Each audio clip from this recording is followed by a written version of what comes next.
एक कविता अभ्यासणार आहोत. ती कवितेचं नाव आहे गोधडी. आता हा शब्द तुम्हाला किती जणांना माहित आहे? जवळजवळ मला माझ्या माहितीनुसार सर्वांनाच माहित असेल.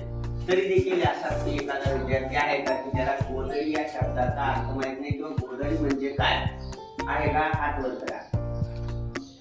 सर्वांना माहित आहे? मान हलवायचे. सर्वांना माहित आहे? तर गोधडी कविता आज अभ्यासणार आहे. या गोधडी कवितेचे कवी आहेत डॉक्टर कैलास दौंड. गोधडी या कवितेचे कवी कोण आहेत?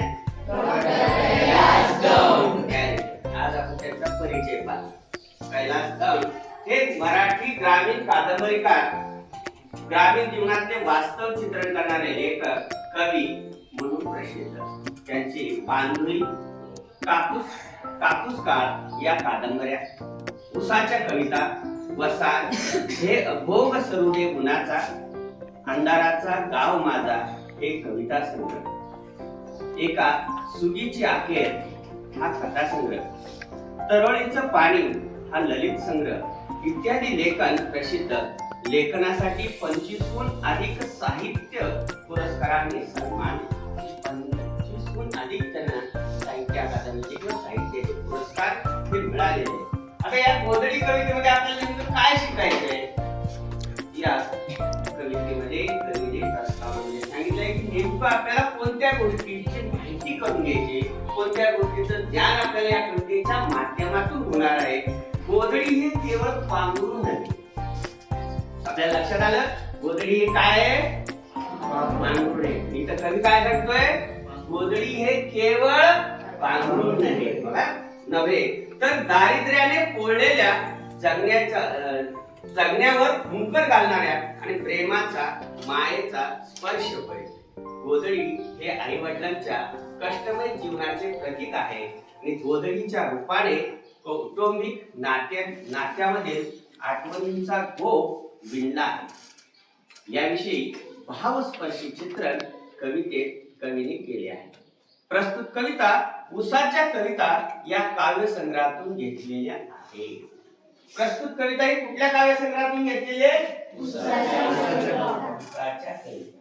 आता ऊस शब्द माहित आहे, उसाचा फळ माहित आहे, म्हणजे ह्या काव्य संग्रहामध्ये प्रस्तुत कविता आलेली आहे. आणि सर्वप्रथम मी तुम्हाला गोधडी काय असते आता तुम्हाला गोधडी दाखवणार आहे. आणि गोधडीमध्ये जे चित्रण आहे, कवितेमध्ये जे चित्रण आले ते प्रत्येक गोष्ट खरोखर त्या गोधडीमध्ये आपल्याला दिसते का? आपल्याला ते पाहायचे. पाटील तुकडे दोन विद्यार्थी तुम्हाला गोधडी दाखवतात. पूर्णपणे सोडून द्यायचे.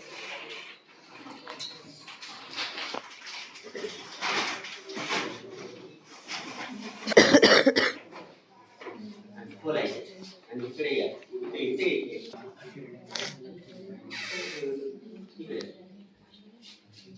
डिझाईन असेल पुढे घे. डिझाईन असेल पुढं. येस इकडे इथं बरोबर सरळ वळण काढून सोड खाली. तो विद्यार्थी मित्रांनो ही आहे गोधडी. समजलं? गोधडी काय? ही केवळ गोधडी नव्हे तर काय आहे? ही गोधडी नव्हे, केवळ गोधडी नव्हे तर काय आहे? पांघरुण आहे. आणि त्या पांघरुणामध्येच काय काय भरलेले आहे हे आपल्या कवितेच्या माध्यमातून आपण पाहिजे. पुस्तकामध्ये पहा. गोधडी म्हणजे गोधडी बघा, गोधडी म्हणजे नसतो फक्त चिंध्यांचा बोचका. यात लावलेले दिसतात तुम्हाला वेगवेगळ्या.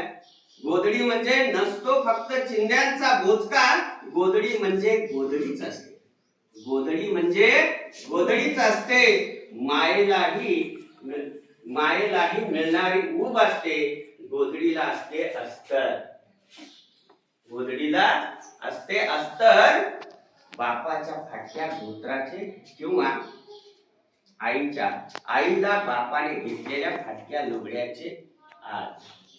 पांढरं कापड दिसते तुम्हाला? बघा गोधडीला काय काय असते? बापाच्या फाटक्या धोत्राचे किंवा आईला बापाने घेतलेल्या फाटक्या लुगड्याचे आज.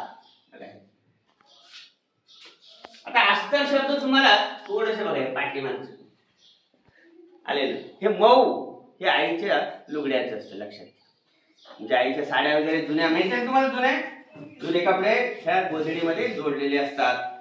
अनेक चिंध्या असतात बसलेल्या दाटी वाटीने. अनेक चिंध्या असतात बसलेल्या दाटी वाटीने. बघा कशा बसवलेल्या सगळ्या. अनेक चिंध्या असतात बसलेल्या दाटी वाटीने. आईने दाटून बसवलेल्या. तेव्हा त्या चिंध्या नसतात, त्यात असतो मामाने घेतलेल्या भाच्याचा जीर्ण कुर्ता. वेगवेगळे कलर आहेत. मामाने घेतलेल्या भाच्याचा जीर्ण कुर्ता. कुर्ता माहितीये? कुर्ता म्हणजे काय? हा कुर्ता सदरा. ठीक आहे. मामाने घेतलेला भाच्याचा जीर्ण कुर्ता. माहेरातून आलेलं आईच्या लुगड्याचं फटकूर. फटकूर म्हणजे फाटलेलं. लक्षात आलं? साडी लुगडं आपण म्हणतो फटकूर. आणि पहिल्या संक्रांतीला बाण घेतलेल्या आईनं असंख्य ठिगळं लावलेलं तिचं लाडकं लुगडं. आता तुम्ही पाहिले असेल का रे, दोन आता फॅशन आली आपल्याला.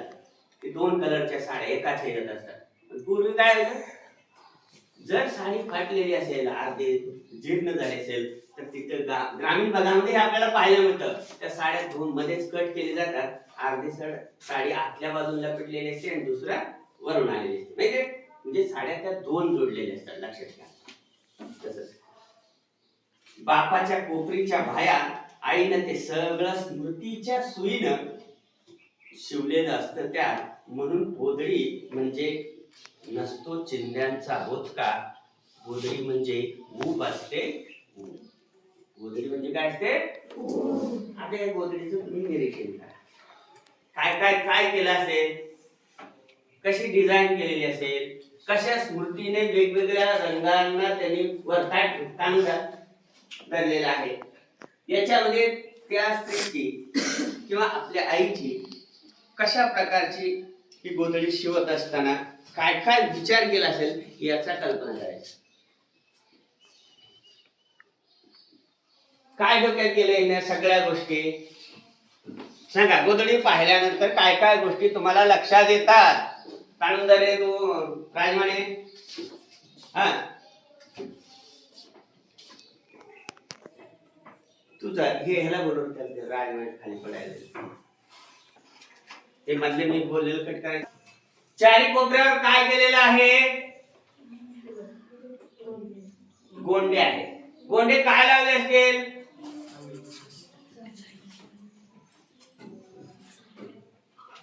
सांगा ना. डिझाईन आहे आकर्षक म्हणून. ते गोंडे आणखी कुठे लावलेले असतात? ते गोंडे कुणाचे असते सांगा बरं? साडीचे.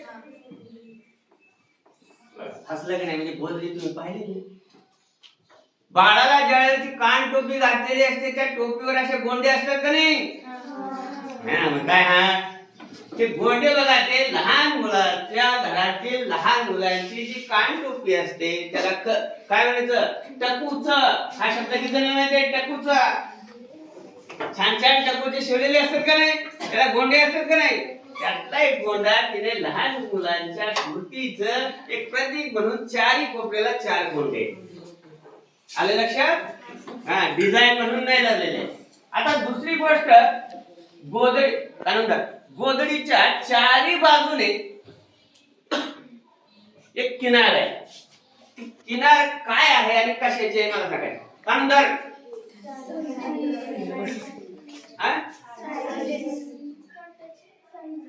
बरोबर सांग. बरं सांग. गोधडीच्या चारी बाजूने साडीचा जो काठ आहे, लक्षात घ्या, साडीचा जो काठ आहे हा काठ कट केलेला असतो. काही खालची बाजू असते ना साडीचे, त्या साडीचा जो काठ असतो ते त्या जरीचा असतो किंवा आणखी वेगवेगळ्या पद्धतीचे जे काठ असतात ते काठ कट केलेला आहे तेवढा साडीपासून वेगळा करून आणि त्याची पूर्णपणे ही डिझाईन आपण साडीच्या काठाची आहे. त्याच्यानंतर काही दुसरी गोष्ट तुमच्या लक्षात येते का? बघा की तुम्ही कल्पना करा रे त्याला पाहिल्यानंतर काय केलेलं आहे दुसऱ्या राऊंड मध्ये. काठ लावल्यानंतर दुसरा रंग कुठला आलेला आहे?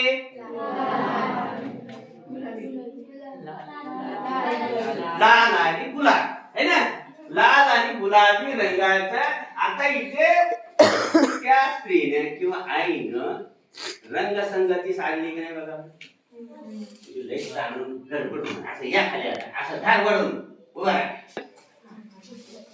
दुसरा लाल आणि गुलाबी रंगाचे हे आहे. तिसरा कलर कुठला वापरलाय? पांढरा है ना. संसारामध्ये असताना जी संसाराची जी किनार आहे बरोबर, त्यानंतर पांढरा रंग आपण म्हणूया वडिलांचे धोतर आहे. ठीक आहे, त्याचं हे केलं. त्यानंतरचा कलर वापरलेला आहे कुठला आहे तो?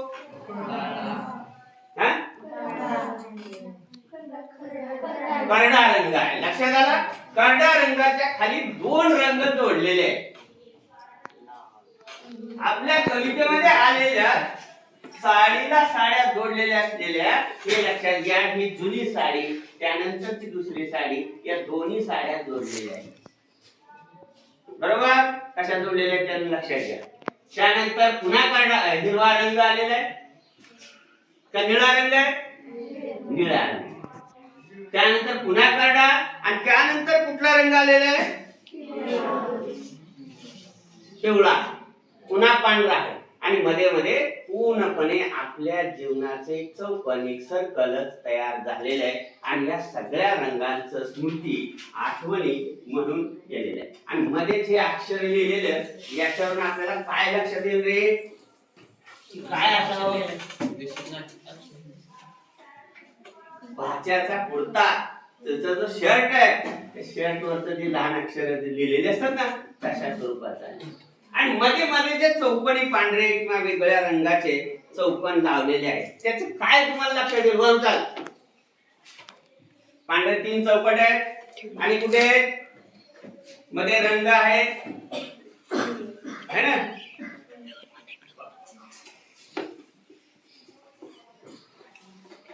या आठवणी. आता याची जी शिलाई केलेली आहे कशा प्रकारे शिलाई केलेली आहे? शिलाईमध्ये त्यांनी डिझाईन साधलेली आहे का? म्हणजे तिची कलाकुसर दिसते.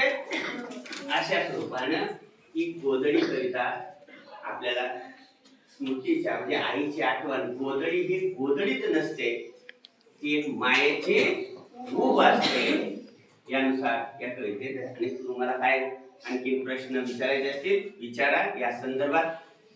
ठीक आहे, आता बंद करा.